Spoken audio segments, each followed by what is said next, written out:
তো স্যার যেটা আজকের বিষয় ছিল সেটা হচ্ছে কাজের ক্ষেত্রে বা একটা কাজ ক্ষেত্রে স্কিলটা কি, স্কিল টাইপস অফ স্কিল সেটা হলো দুই ধরনের, একটা হার্ড স্কিল, একটা সফট স্কিল। প্রথমে আমরা আলোচনা করবো হার্ড স্কিল নিয়ে। হার্ড স্কিল বলতে আমরা বোঝাই স্যার টেকনিক্যাল যতগুলি স্কিল আছে সেটা হচ্ছে হার্ড স্কিল। সে হার্ড স্কিলের মধ্যে যেটা একটা রিজিউমের ক্ষেত্রে হার্ড স্কিলটা খুব প্রয়োজন। হার্ড স্কিল বলতে যেটা প্র্যাকটিক্যাল নলেজ বা টেকনিক্যাল নলেজ সেটা হচ্ছে হার্ড স্কিল। হার্ড স্কিলের মধ্যে পড়ছে টেকনিক্যাল স্কিল, কম্পিউটার, মার্কেটিং, তারপরে পড়ছে data analysis, data management, finance and accounting, application development, data management and operation and risk management.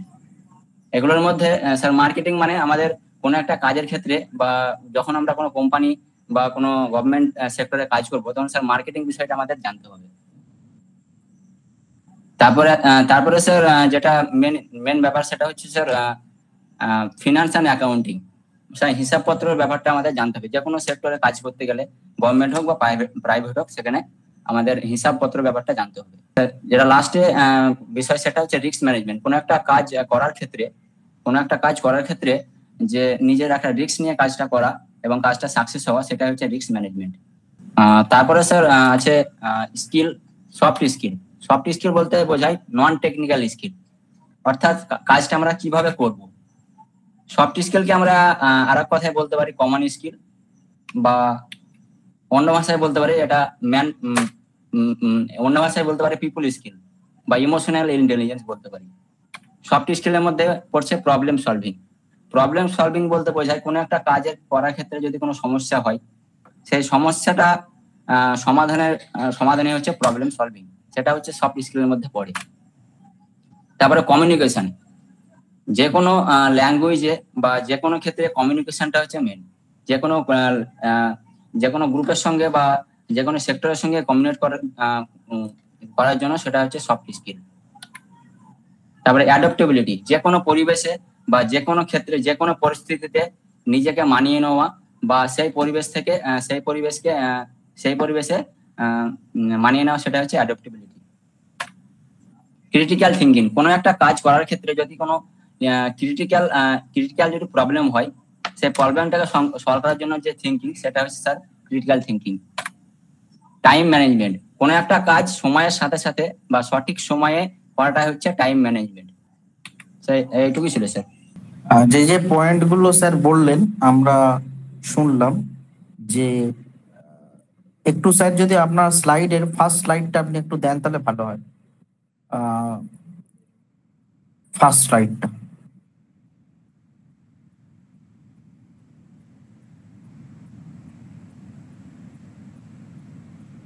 হ্যাঁ, তো আমরা যেটা দেখলাম যে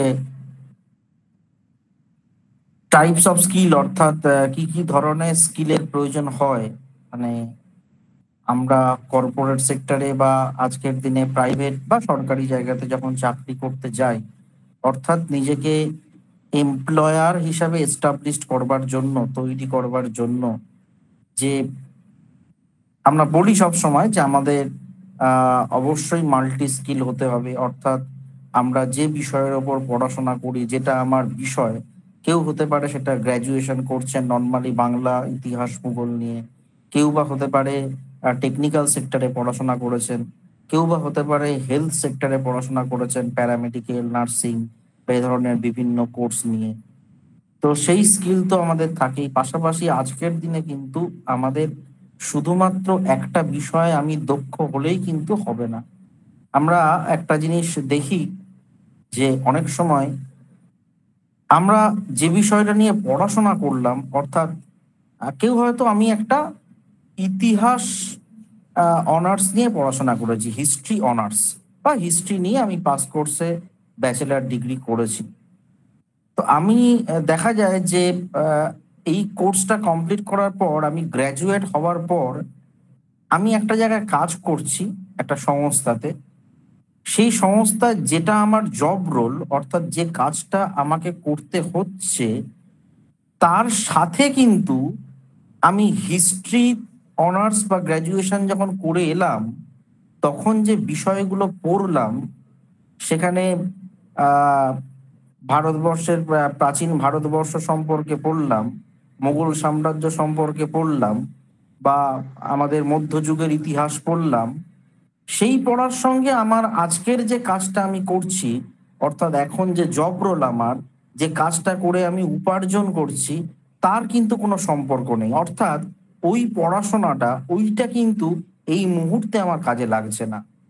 কিন্তু এখন যেটা আমার কাজে লাগছে, অর্থাৎ যেটা করছি আমি, যেটা করে উপার্জন করছি, সেটা কিন্তু কখনোই আমি হয়তো সেভাবে পড়াশোনা করিনি। বাট কাজের তাগিদে আমি নিজেকে সেই স্কিলটা রপ্ত করেছি।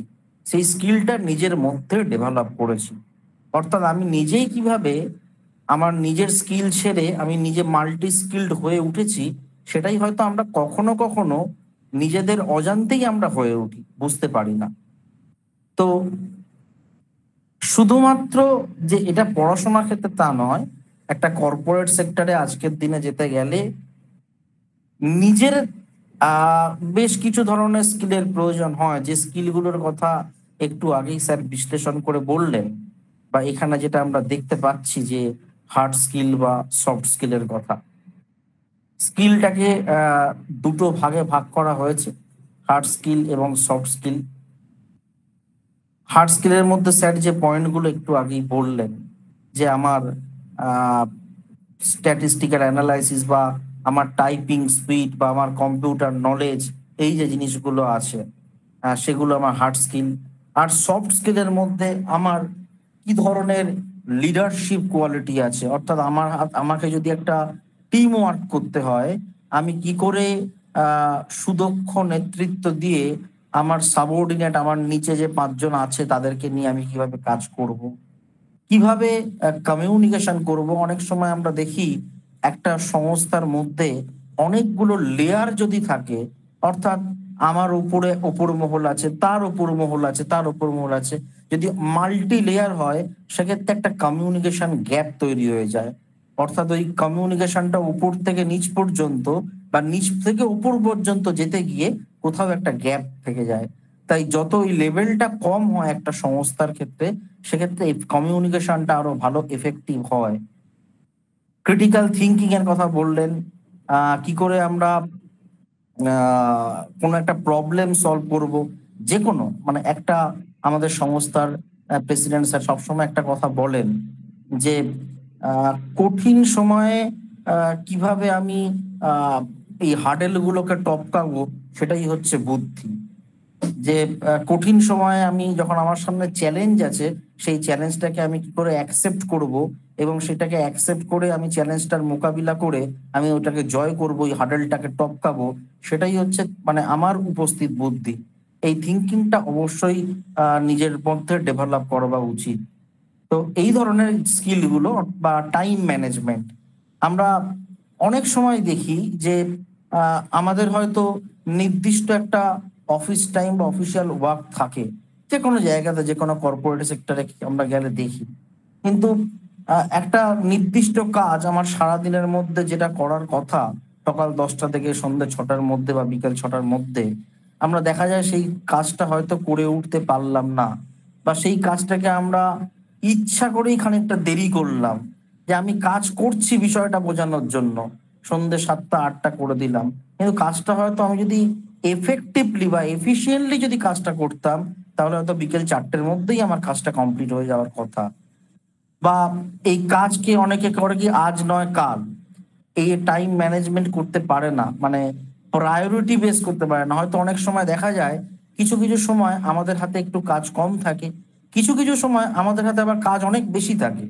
সেই যখন কাজ অনেক বেশি এসে যায়, তখন কোন কাজটা আমার আগে করা উচিত, কোনটাকে আমার বেশি গুরুত্ব বা প্রায়োরিটি দেওয়া উচিত, সেইটা আমরা হয়তো বুঝতে পারি না, ঠিক করতে পারি না। এইটা কিন্তু আমাদের নিজেদের মধ্যে ডেভেলপ করতে হবে, যে কোন কাজের প্রায়োরিটি আমার কাছে বেশি, কোনটা আগে আমাকে শেষ করতে হবে। তো এই ধরনের স্কিলগুলোই সফট স্কিল। এই জিনিসগুলো নিয়েই স্যার আজকে আলোচনা করলেন। তো স্যার যেগুলো বললেন এই বিষয় সম্পর্কে যদি কারো আরো বিস্তারিত জানার থাকে, তাহলে হ্যান্ড রেস করে এগিয়ে আসতে পারেন, বা যদি আর কোনো সাজেশন থাকে আমাদের এই অনলাইন ক্লাসের বিষয়ে কোনো টপিক নিয়ে যদি আলোচনা করতে হয়, সেগুলো আপনারা এগিয়ে এসে বলতে পারেন। ধন্যবাদ। কারোর যদি কোনো প্রশ্ন থাকে আজকের ক্লাস সম্পর্কিত বা আজকের যে আমাদের এই প্রেজেন্টেশন স্যার দেখালেন সেই সম্পর্কিত, আমাদের যদি কারোর কোনো প্রশ্ন থাকে কাইন্ডলি এগিয়ে এসে বলবেন। ঠিক আছে, যদি কারোর যদি কোনো প্রশ্ন না থাকে তাহলে আজকের ক্লাসটা আমরা এখানেই শেষ করব। সবাইকে শুভরাত্রি জানাই। আগামীকাল ঠিক 10টার সময় আমরা আবার নতুন টপিক নিয়ে এই অনলাইন ক্লাসে উপস্থিত হব। ধন্যবাদ সবাইকে।